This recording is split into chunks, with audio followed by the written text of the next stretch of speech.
Thank you. لن نرحل. We will not leave. We will not leave. We will not leave. Palestine is our homeland. It is the land of our fathers, our grandfathers. It will remain ours. And if anyone were to leave, it would be the occupying usurpers. In the name of God, most gracious, most merciful.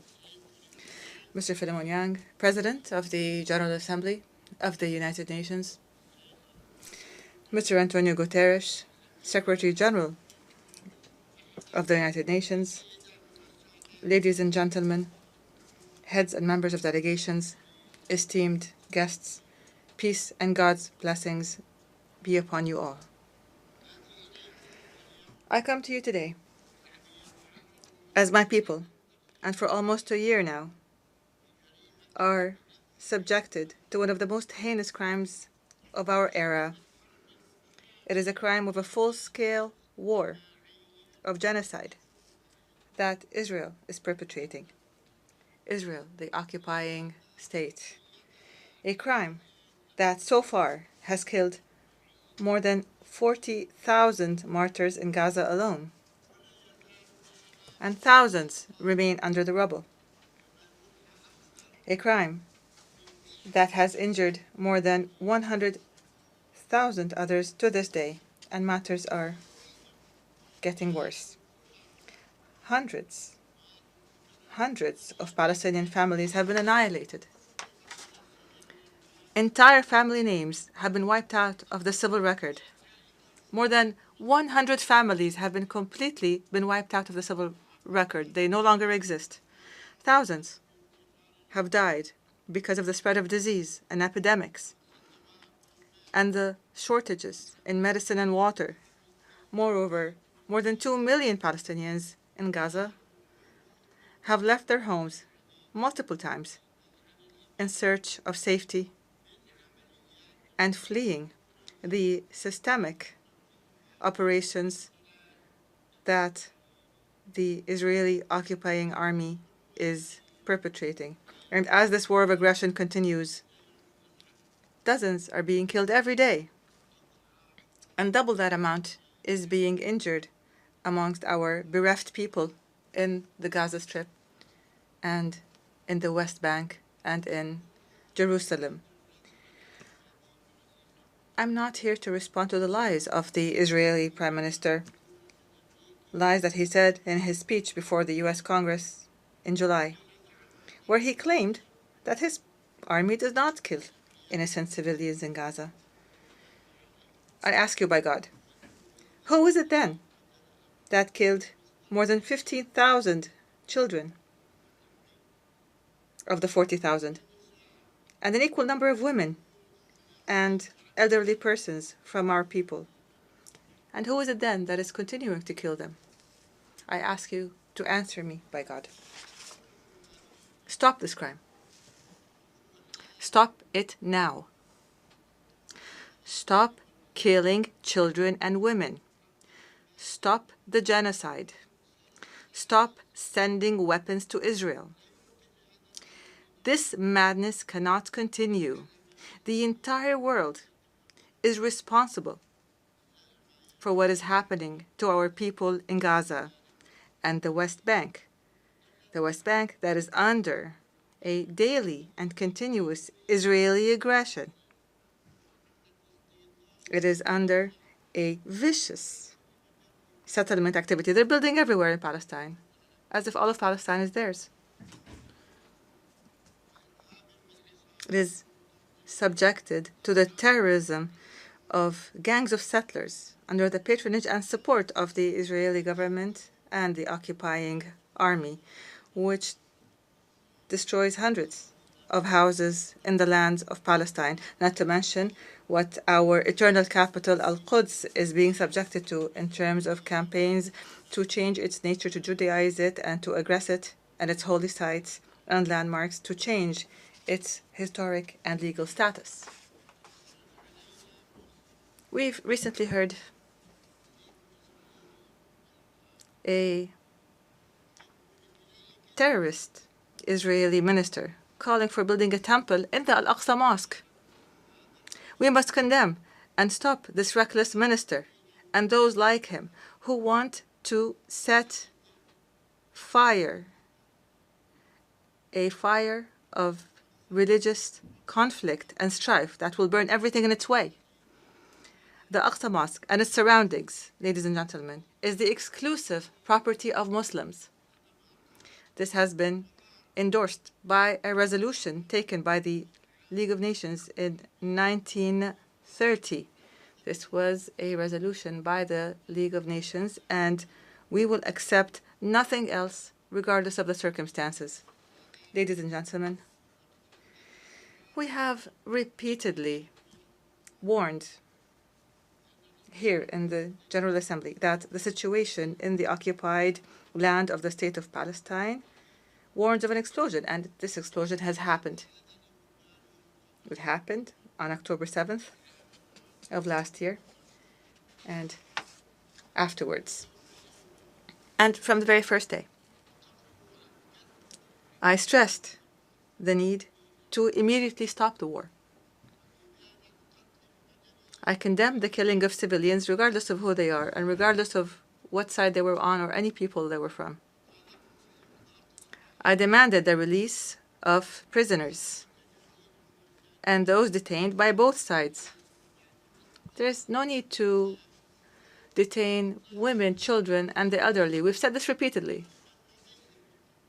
To anyone who has those people detained, I called for immediately going to the negotiations table to implement the two-state solution based on international resolutions. But instead of heeding the voice of reason, the Israeli government took advantage of what happened to launch an all-out war of genocide against Gaza. It committed and continues to commit war crimes as acknowledged by the international community. They're called war crimes. Israel today is now launching a new aggression on the brotherly Lebanese people. The Lebanese people are now being subjected to a war of genocide. And Israel must stop the war in Lebanon and in Palestine. We condemn this aggression and we demand that it stops immediately. Israel has reoccupied the Gaza Strip in its entirety, and it has destroyed it almost entirely, so that Gaza is no longer fit for life. Most homes have been destroyed. The same applies to most buildings, health facilities, educational facilities, economic buildings, roads, churches, mosques, water plants, electric plants, and sanitation plants. Anybody who goes to Gaza who'd known it before would not recognize it anymore. It's no longer there. 75% of everything in Gaza has been fully destroyed. If Israel thinks that it would get away from being held accountable and punished for these crimes, then it is delusional. The international community must immediately impose sanctions on Israel. The massacres, the crimes, the genocide that Israel has been perpetrating against our people since its inception in 1948 to this very day will not go unpunished. There is no statute of limitations.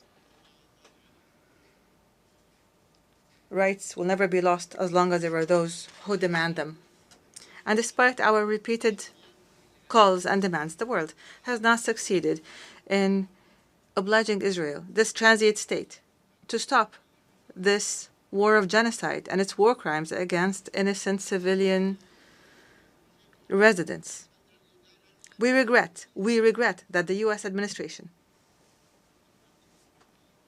the democracy of the world, the largest democracy in the world, obstructed 3 times draft resolutions in the Security Council demanding Israel to observe a ceasefire. The U.S. alone stood and said, no, the fighting is going to continue. It did this by using the veto. And added to that, it furnished Israel with the deadly weapons that it used to kill thousands of innocent civilians, children and women. And this further encouraged Israel to continue its aggression. As long as the U.S. is supporting it, then why not keep going, since it's already an aggressing state? This is the United States, the very country that was the only member in the Security Council that voted against granting the State of Palestine full membership in the UN. We don't deserve membership in the eyes of America, so they use the veto against it. I don't understand how the United States could insist on opposing our people, insist on depriving us of our legitimate rights to freedom and independence, as is the right of the rest of the countries, 194 countries, and we are no less than them. Ladies and gentlemen, Israel, which refuses to implement United Nations resolutions, does not deserve to be a member in this international organization. Israel, whose permanent representative in this organization says that the very building of the United Nations, and he said that this building must be removed. This building that we are sitting in right now, it must be wiped off the face of the earth. This country does not deserve to be a member in this organization. It is, from the very beginning, it has from the very beginning not fulfilled the conditions for membership. Because in 1949, when it submitted its membership application to the UN imposed two conditions. First, to accept and implement Resolution 181 and Resolution 194. Without implementing these two conditions, you will not be granted membership in the United Nations. Moshe Sharet, the foreign minister at the time, wrote a pledge. You will see it. A pledge, a written pledge, that he and Israel are committed to the implementation of those resolutions. And since 1949 to this very day, nothing has happened. We are going to submit a request, an application to the General Assembly on this matter. And as I said, if you return, then we will return. If they do not step back, then we will do more. I take this opportunity to commend the member states of the United Nations that voted with more than a two-thirds majority in favor of the draft resolution submitted by the State of Palestine, supported by a large number of friendly and sisterly countries, to adopt the ICJ's historic advisory opinion issued on the 19th of July 2024 to end the illegal Israeli occupation of the State of Palestine in a period of 12 months. For the very first time, there is a specific time frame. We demand the implementation of this particular requirement, including an immediate cessation of annexation and settlement activities, dismantling of existing settlements, and evacuating settlers from Palestinian territories. There's 600,000 settlers, and they're living on our land. Why don't they go back to their homes?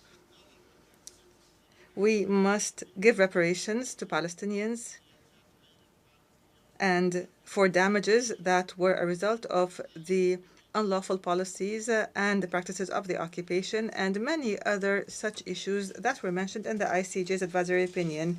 We want what the ICJ stated and what the entire world accepted in the General Assembly with a vast majority that far exceeds a two-thirds majority.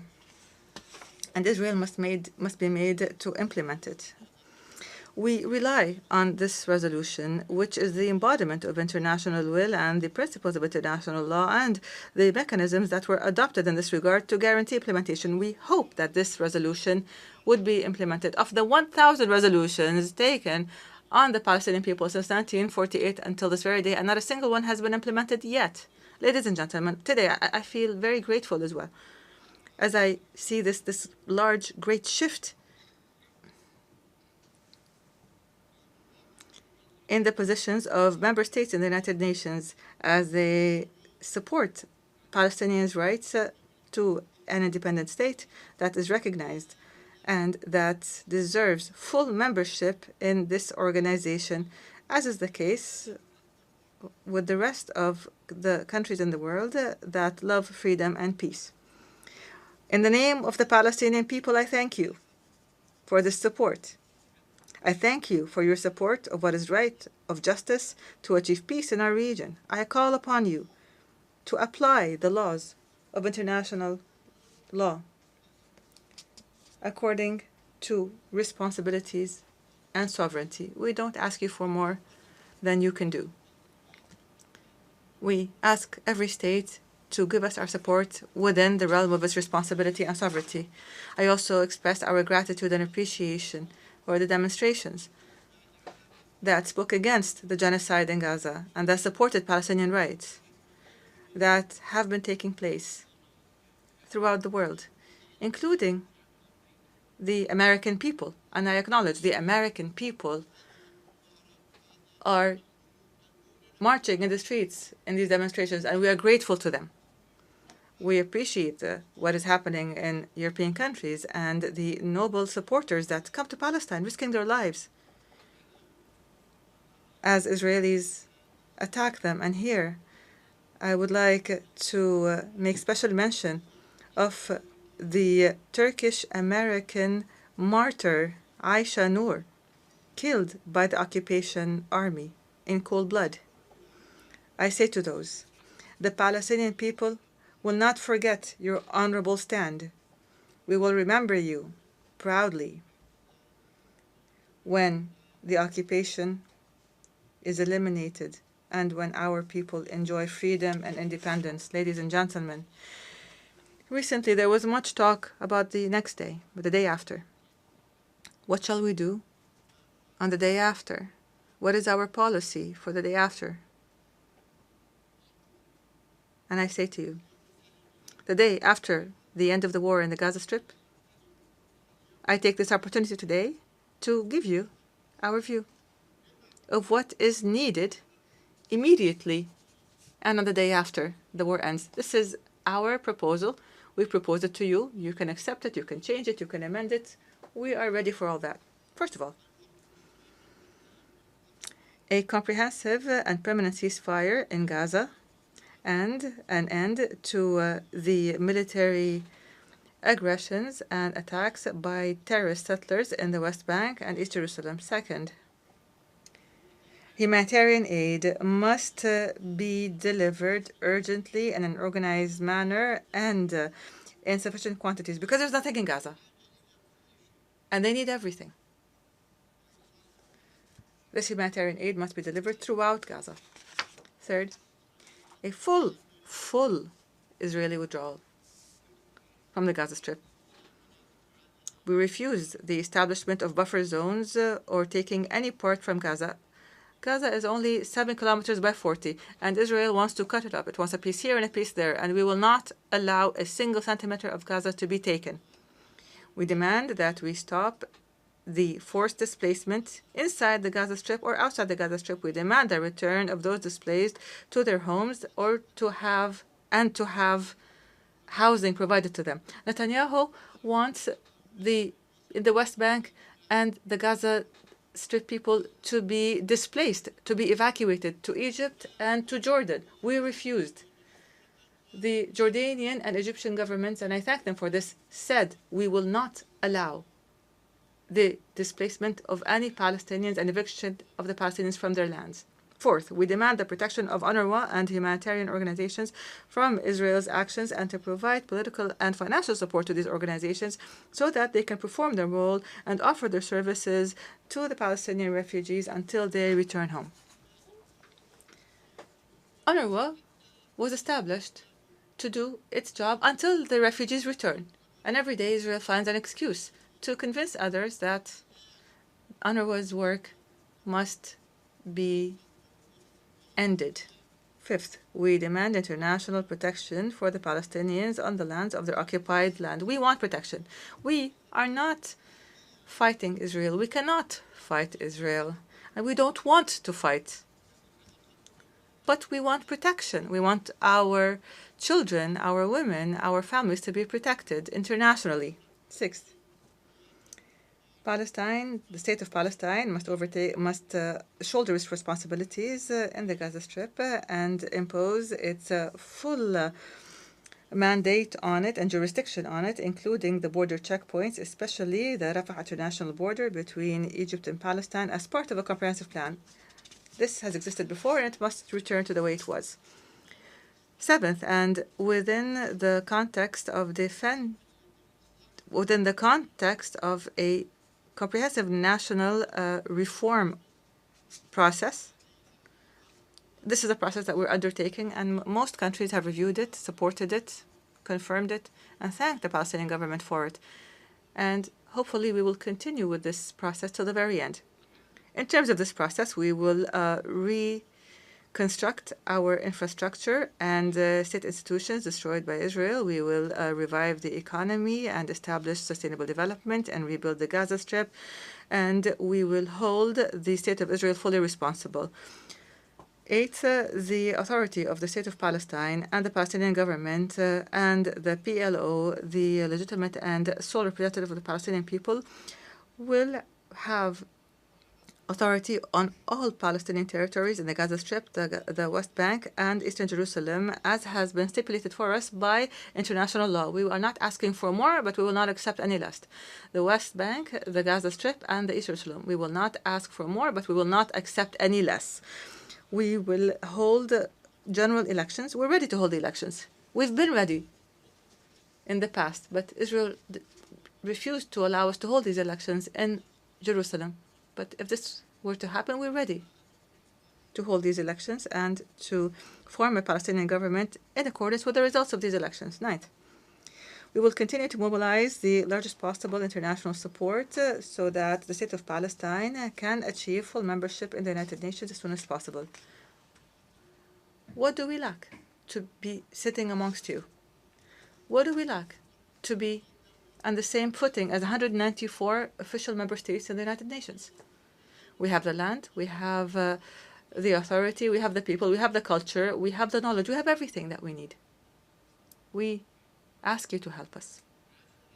10th, the full implementation of the General Assembly resolution on the advisory opinion that we mentioned, issued by the International Court of Justice in a manner that would lead to the end of the occupation in 12 months, as stipulated by the resolution, as set by the advisory opinion.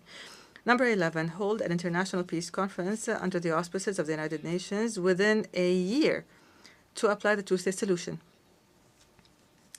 So we hold this international conference so that we would resolve all the problems that remain between us and Israel. By the way, we recognize the state of Israel, but Israel doesn't recognize us. We want a solution that would protect both countries, the state of Palestine and the state of Israel, so that they can coexist in peace, stability, and security.